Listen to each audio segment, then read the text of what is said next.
दाढ़ी में कितनी प्रॉब्लम्स होती है। अगर आपको भी ये नहीं पता कि आपकी दाढ़ी जो आप उगा रहे हो उसमें आगे चल के क्या क्या प्रॉब्लम्स आती है और आ सकती है, आज हम इस वीडियो में बात करने वाले हैं। हर एक प्रॉब्लम के ऊपर बात करने वाले हैं कि आपको क्या, कौन सी एज में कौन सी प्रॉब्लम्स आपको हो सकती है और आपको सॉल्यूशन क्या कुछ करना चाहिए। सब कुछ मैं आपको इस वीडियो में बताने वाला हूँ, तो उसको जानने के लिए आपको यह वीडियो पूरा ज़रूर देखना चाहिए। Hi guys, I am Anil, welcome to my channel. जब भी कोई दाढ़ी उगाता है, जैसे कि कम एज वाले भी उगाते हैं, ज़्यादा एज वाले भी उगाते हैं, तो वो जब उगाते हैं जब उनको कुछ प्रॉब्लम्स होती है। तो आपको कौन कौन सी प्रॉब्लम्स होती है दाढ़ी में, आज हम बात करने वाले हैं। कम एज वालों की समस्या ये होती है कि सर हमारे जो दाढ़ी के बाल हैं वो पतले हैं, या फेशियल हेयर्स, बेबी हेयर्स आप बोल सकते हैं, या ज़्यादा एज वालों के भी हो सकते हैं। तो पहली प्रॉब्लम्स तो यहीं से स्टार्ट हो जाती है कि आपको आपकी दाढ़ी के बाल पतले हैं इसलिए समस्या है, तो आप उसको मोटा करने के लिए ट्रीटमेंट्स करते हैं। बट पहली समस्या यही होती है कि भाई फेशियल हेयर्स आ रहे हैं।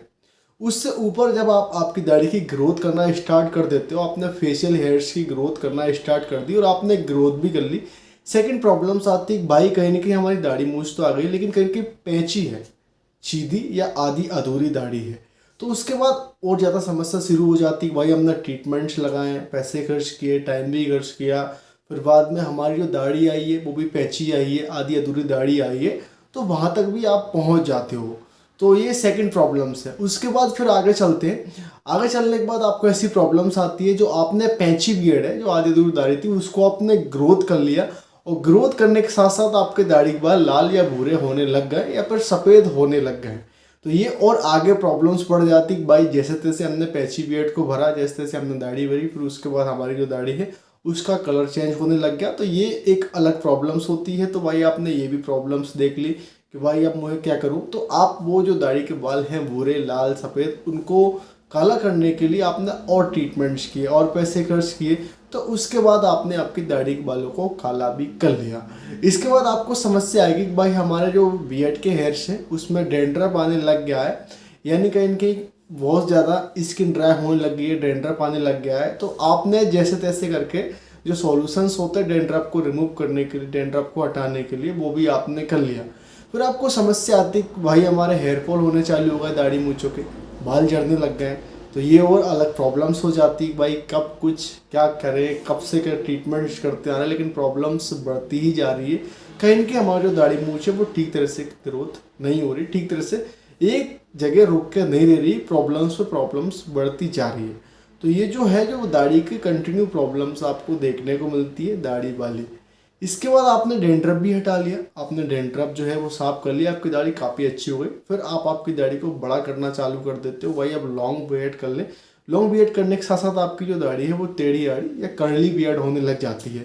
फिर ये और बड़ी समस्या हो जाती है। भाई हम जब भी बड़ी दाढ़ी करते हैं या फिर जो दाढ़ी के बाल है उसको बड़ा करते हैं, उसके बाद मेरे दाढ़ी के बाल घुंघराले होने लग जाते हैं, टेढ़े होने लग जाते हैं, जो कि अच्छा नहीं लगता। देखो दाढ़ी आप इसलिए ग्रोथ करते हो कि आपका लुक अच्छा लगे, आपका लुक आपके जो पर्सनालिटी के हिसाब से खिल के बाहर और आपको हैंडसम दिखा, इसलिए आप लुक रखते हो। लेकिन आपकी जो बियर्ड है वो कहीं परेशान करती जा रही है आपको। तो ये सारी प्रॉब्लम्स आपके धीरे धीरे धीरे करके सामने आती है जब आपकी एज होती चली जाती है। कम एज वालों को पतली दाढ़ी की प्रॉब्लम आती है, उससे ज़्यादा एज जब आपकी जाएगी उसके बाद आपको पैची बियर्ड है, या फिर बियर्ड का कलर चेंज है, या फिर बियर्ड में डेंड्रफ है, ऐसी बहुत सारी आपको प्रॉब्लम्स आने लग जाती है। तो फिर बाद में यही आता है सबसे बड़ा कि भाई जो हमने ट्रीटमेंट्स किए, पैसे खर्च किए, तो क्यों ना हमें एक ऐसा ट्रीटमेंट्स मिल जाए जिससे कि हम बियर्ड को अच्छे से ग्रूम करके रख सकें। तो देखो इसके लिए एक ट्रीटमेंट नहीं होता, सबसे बड़ी बात इसके लिए आपको फुल डे रूटीन फॉलो करना पड़ती है। जैसे कि आपने सुबह क्या लगाया, दोपहर में क्या लगाया, रात को क्या लगाया, आपको कब कुछ क्या लगाना पड़ेगी, तब आपकी ये सारी प्रॉब्लम्स आगे चल कर नहीं आएगी। एग्जाम्पल मैं आपको देता हूँ कि आप कितनी बार फेस वॉश करते हैं। जब भी आप घर से बाहर निकलते हैं, घूमने जाते हैं, तो आपके फेस पर धूल, मिट्टी, डस्ट वगैरह आ जाती है, जिसके बाद से आपके बियर्ड के हॉल्स रहते हैं आपकी स्किन के, तो वहाँ पर डस्ट जम जाती है, जिसके बाद से आपके पिंपल्स की प्रॉब्लम्स आती है। दाढ़ी के बालों की जो जड़ है उस पर पिंपल्स आ जाता है, या फिर वो बाल झड़ने लग जाते हैं, या फिर आपके जो बाल हैं वो कहीं ना कहीं उनमें प्रॉब्लम्स आने लग जाती है। तो ये आपको रूटीन फॉलो करना पड़ती है कि वो आपको कैसा रूटीन फॉलो करना चाहिए, वो मैं आपको बता रहा हूँ। ट्रीटमेंट से बताऊँ, सबसे पहले आपको दिन में कम से कम 2 से 3 बार आपके फेस को वॉश करना चाहिए। एक तो जब आप नहाते हो तब आप वॉश हो ही जाता है, एक सोते टाइम भी आप आपके फेस को वॉश करें, जिससे कि आप जो धूल मिट्टी डस्ट वगैरह उसको साथ में लेकर ना सो, पूरा फेस फ्रेश हो जाए।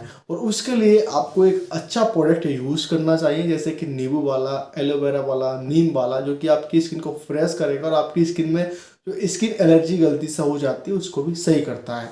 तो एक आप ऐसा प्रोडक्ट चूज़ कर ले कंटिन्यू आप यूज़ करने के लिए, चाहे वो फेस वॉश हो, सोप हो, शैम्पू हो, या फिर बियर्ड सोप जो आता है वो, या फिर बियर्ड शैम्पू जो आता है वो आप यूज़ कर सकते हैं। तो एक ऐसा प्रोडक्ट आप चूज़ करें जो कि आपको नुकसान ना करें। उसके ऊपर जब आप जाते हो तो नहाने के बाद जो भी आप मॉइस्चराइज क्रीम यूज़ करते हैं आपके फेस पर, वो एक ऐसी क्रीम होनी चाहिए जो आपकी स्किन को ड्राई ना करे। बहुत से लोग क्या करते हैं, फेस पर ऐसी क्रीम लगा लेते हैं जो कि भाई स्किन निकलती है या फिर स्किन ड्राई हो जाती है, रुकी सूखी हो जाती है, जिससे कि आपके फेस पर डैंड्रफ की समस्या आती है। फिर इसके बाद आपको एक बियर्ड ऑयल चूज़ करना चाहिए भाई, एक ऐसा दाढ़ी वाला तेल लगाना चाहिए जो कि आप कंटिन्यू उसको लंबे समय तक लगा सके, जो कि आप नहाने के बाद या फिर रात को सोने से पहले आप दाढ़ी पे लगाए, जिससे दाढ़ी नरिश हो जाए और कहीं ना कहीं ऑयली रहे, जिससे कि आपकी स्किन ड्राई ना हो, आपकी जो हेयर्स की जड़ है वहाँ तक ब्लड सप्लाई हो, और जो आपका बियर्ड ऑयल जो भी आप लगाते हैं वो अच्छे से वर्क करे। तो ये आपको कंटिन्यू आपकी लाइफ स्टाइल में या फिर आपकी डेली रूटीन में आपको सेट करना चाहिए। देखो हर एक जो प्रॉब्लम्स होती है वो अलग अलग एज पे आती है और अलग अलग रीज़न से आती है। जैसे अगर आपके पतले हेयर्स की प्रॉब्लम्स है, यानी आपका फेस का ब्लड का सर्कुलेशन कम है, पेची बियर्ड है तभी ब्लड सर्कुलेशन कम है। इसके बाद जब आपकी जो बियर्ड के हेयर्स है वो लाल भूरे सफ़ेद हो जाएंगे, यानी आपकी बॉडी में मेलानिन की कमी है, जिसके बाद आपको प्रॉब्लम सामने आती है। आपकी अगर जो बियर्ड है उस पर डैंड्रफ हो रहा है तो आपकी स्किन ड्राई हो रही है, या फिर आपकी हेयर फॉल हो रहा है तो आपकी स्किन में जो जड़ है वो वीक हो गई है, रूट कमज़ोर हो गए बालों के। तो ये सारी जो प्रॉब्लम्स है वो अगर आप देखोगे तो कहीं ना कहीं आपकी गलतियों से ही आती है। हर एक प्रॉब्लम का हर एक सॉल्यूशन होता है, और अगर आप इन सारी प्रॉब्लम का सॉल्यूशन करना चाहते हैं तो आपको लाइफ में क्या यूज़ करना चाहिए, दिन से लेकर रात तक आपको क्या लगाना चाहिए, वो आपको पूरी जानकारी होनी चाहिए। देखो शौक तो सभी रखते हैं, भाई मैं हैंडसम दिखना चाहता हूँ, मेरी बियर्ड ऐसी हो कि लोग मुझे फॉलो करें, मेरी बियर्ड काफ़ी अट्रैक्टिव हो। तो वो कब होती है, जब आप उसकी सफाई रखते हो, उसको सेट करके रखते हो, उसको अच्छे अच्छे प्रोडक्ट देते हो जो कि उसको चाहिए। फालतू के प्रोडक्ट उससे देने से कुछ भी नहीं होता। तो एक ऐसा आप बोल सकते हैं बियर्ड को ग्रूम करने के लिए आपको बहुत ज़्यादा सीरियस होना पड़ती है, क्योंकि अगर आप बिना सीरियस हुए आप कोई भी काम करते हो तो वो ज़्यादा देर तक टिकता नहीं है। तो जो मैंने आपको इस वीडियो में बताया कि कौन कौन सी प्रॉब्लम्स हो सकती है वो मैंने आपको बता दिया है कि भाई आपको ये प्रॉब्लम्स हो सकती है, और इसका सॉल्यूशन भी बता दिया कि आपको क्या कुछ करना चाहिए। अगर आपने ये सब कुछ कर लिया तो आपकी जो बियर्ड की प्रॉब्लम्स है वो कभी भी नहीं आएगी, और आपकी दाढ़ी जो मेरी आप ग्रोथ हुई देख रहे हैं इस टाइप से आप भी बियर्ड ग्रोथ कर सकते हैं। देखो फेस को ग्लो करने के लिए, फेस के पिंपल्स को हटाने के लिए, दाढ़ी को उगाने के लिए, बॉडी को फिट रखने के लिए, बॉडी को हेल्दी रखने के लिए क्या खाना चाहिए, क्या लगाना चाहिए, वो सब आप डिसाइड करते हो। तो आप इसके बारे में जानकारी ले सकते हैं, चाहो तो आप यूट्यूब से जानकारी ले सकते हैं, जहाँ पर भी आपको नॉलेज मिले वहाँ से आप जानकारी ले सकते हैं। जानकारी लेने के बाद आप खुद डिसाइड करें भाई ये जानकारी मैं अपनी लाइफ में उतारूँ या फिर नहीं उतारूँ। आप चाहो तो आपके जो बड़े हैं, सीनियर है, टीचर है, डॉक्टर है, उन सब से आप जानकारी ले सकते हैं। उसके बाद आपकी लाइफ स्टाइल आपको ही देखना पड़ेगी, और आपको क्या कुछ यूज़ करना है, क्या कुछ लगाना है, क्या कुछ खाना है, वो डिसीजन आपका ही रहेगा। तो ये जो प्रॉब्लम्स है वो अगर आपने कम जो प्रॉब्लम है अगर उस टाइम आपने सॉल्यूशन कर लिया तो बहुत कम खर्चा आएगा और बहुत जल्दी इस प्रॉब्लम का सॉल्यूशन हो जाएगा। लेकिन जब प्रॉब्लम्स बढ़ती चली जाती है फिर आपका खर्चा ज़्यादा बढ़ जाता है, आपको टाइम ज़्यादा देना पड़ती है, और आपको हो सके तो थोड़ा बहुत सेक्रीफाइस भी करना पड़ती है। जैसे लुक को लेके है, बियर्ड के हेयर्स को लेके, भाई इसकी बियर्ड काफ़ी अच्छी है, उसकी बियर्ड काफ़ी अच्छी है, मेरी क्यों नहीं है, ये सब आपको सोचना पड़ती है। तो ये जो वीडियो है वो सभी को शेयर करें, और जिस किसी को भी बियर्ड की प्रॉब्लम्स है तो वो मेरे वीडियोस देखे, मैंने हर एक प्रॉब्लम्स के लिए हर एक सॉल्यूशन बता रखा है, ट्रीटमेंट्स बता रखा है, हर एक टॉपिक पर मैंने वीडियो बना रखा है, तो आप जाकर देख सकते हैं।